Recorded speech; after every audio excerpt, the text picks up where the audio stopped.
I let my gaze rest on him for a moment, calm and direct, without haste, as if I was not only hearing his question, but weighing him as well.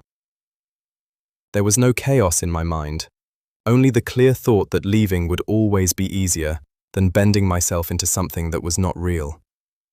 Because I wanted to know whether I belong here at all, I finally said calmly, and whether this really is what it claims to be.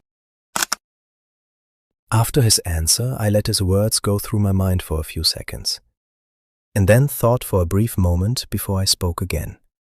It also depends on you, whether you can identify with what I do, and whether that will make it real or only a pretty facade.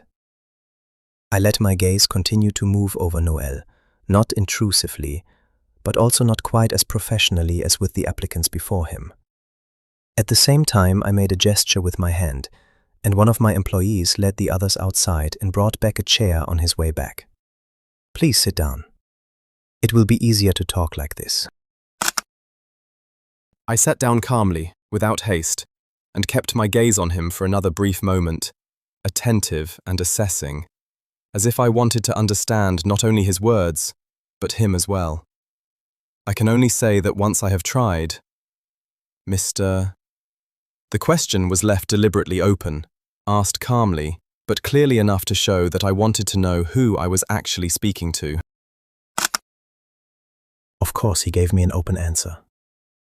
That is quite clever and sparks a slight interest in letting him move on to the next phase, but I am not someone who acts prematurely, so the conversation continues.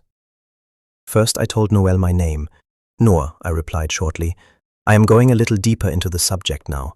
What exactly do you expect from yourself in your attempt to find out whether this is real and whether you belong here?